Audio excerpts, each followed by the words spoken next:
Well, we'll use it. I think anytime that you're down 26, it's kind of like I told one of our players yesterday. You're throwing darts.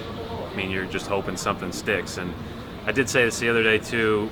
It's much easier to play down 26 than up 26. The pressures are different, and so some of that was due to really good play. Some of that's due to circumstance. I don't know that we're going to be able to say that there's a definitive answer from just that small sample size, but I think that certainly you'll see it because as you go through the list of where I would rank our players as far as who's the most impactful on our team, all three of those guys are in it, and so certainly that could be the case at different times throughout the year. Marcus Smart's physicality gives you a chance to guard bigger guys.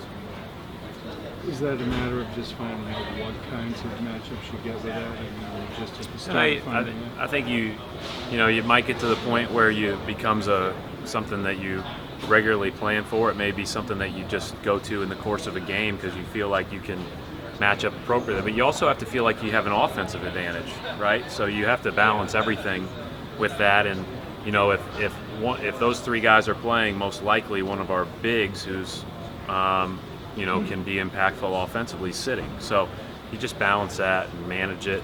And, it was good for a good run the other night, but the run wasn't good enough.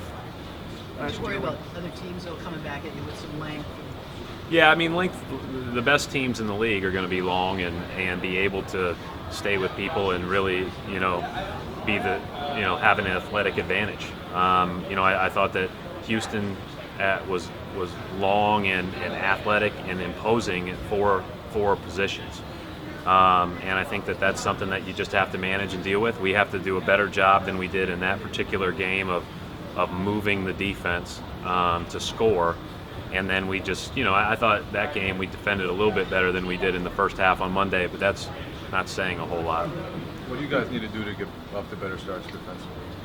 Well, first of all, we played two really good teams. We played fine defensively in our first game, who is also a good team, who hasn't lost yet since, I think. So, I think that I'm not going to over-analyze this right now. We're going to start the same way, and we'll continue to just try to improve, but we have to play better for 48 minutes. We're not a team that is going to be able to play 24 or 30 or 36 or whatever and turn it up at the end. We just aren't going to be that team. We have to play all the way throughout, and we know that. And the guys are engaged in that, and Dallas had a lot to do with that. Dallas played great. I mean, you were there, and offense was spectacular to watch. Stunk that I was sitting over on the other sideline. But You stress being aggressive. A lot of the players stress being aggressive. Is that just a focus thing, an effort thing, or is there something else? Well, I mean, everybody knows that everybody wants to always be the most aggressive team. The problem is that you've got another team out there, and so they're also trying to be the most aggressive team. So I think it's more to play to your strengths as a group. For some of these guys, their strength is their ability to get into the ball. For other of these guys, it's not. And then, offensively, our strength is going to be in the sum, and I think that we just got to continue to play together. And so far offensively, I'm not all that concerned. Houston, we did some things I didn't like, but we've worked on them and got better at it. But we've just got to keep building and getting better. A lot of times last year after Jeff would have one of those big scoring nights, sometimes the next game was a little bit of drop off from that. What types of things did you talk with him or work with him, or what types of things do you think he did over the summer to maybe become a little more consistent? I don't know that that's anything more. He wants to be consistent. He wants to play well. He's pretty locked in right now. I don't see any reason why he won't continue to play well.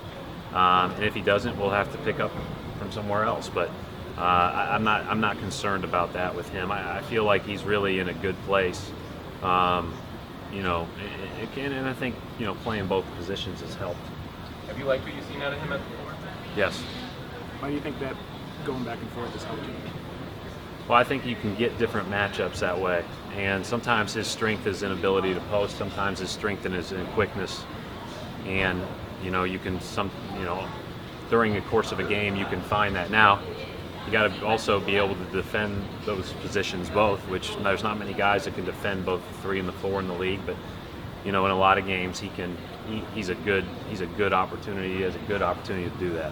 What are some of the keys to keeping this team off the free throw line for the Raptors? Yeah, well, it's easier said than done because DeRozan and Lowry come at you downhill at 100 miles an hour, and you've got to do a great job in positioning. You got to do a great job with your feet. You got to show your hands. You got to do all that stuff, and sometimes it's not good enough.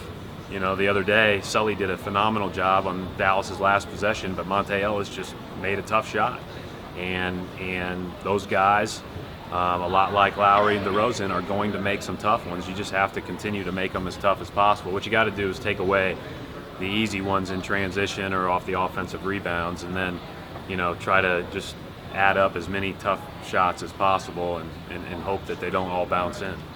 Has Vitor returned? Vitor's back. Vitor's back. He was at shoot-around this morning and looks good, feels good. Still a long way away from being on the court. How far behind does he get because he hasn't been at practice, because he hasn't seen the stuff that you guys have been working on? It's a great question. I don't know, but I think there will be a transition period once he gets back on the court practicing, so hopefully we can make that up once he does get back.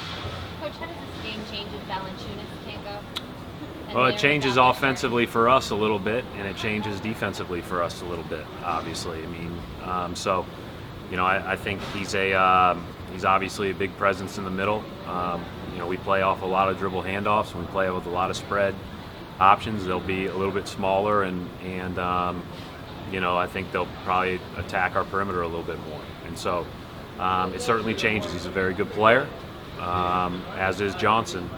But they have very good depth. I think that's one of the great things about this team. When you look at being able to bring a Vasquez, a James Johnson, a Lou Williams, a Hansbrough, a Patterson, on down the line. Those are good players and can start in a lot of good scenarios. And so their depth is excellent. You watch them on film. What stands out to you most? The depth is, there's not much drop off when they go to the bench. I think that they've got multiple guys that can do multiple things as far as drive the ball and shoot the ball. When you think of a DeRozan, his ability to post, his ability to drive, his ability to shoot off screens. You got a guy like Ross who had 51 in a game last year. You got Lowry who probably should have been an all-star last year. And you got Vasquez who plays late in games as the main ball handler. And so you got all these guys, and Lou Williams who beat us in an exhibition game. So you got all these guys that you've got to figure out a way to stop. It's not like you can just point at one or two things that they do well. They've got a variety of ways to have success because of their depth.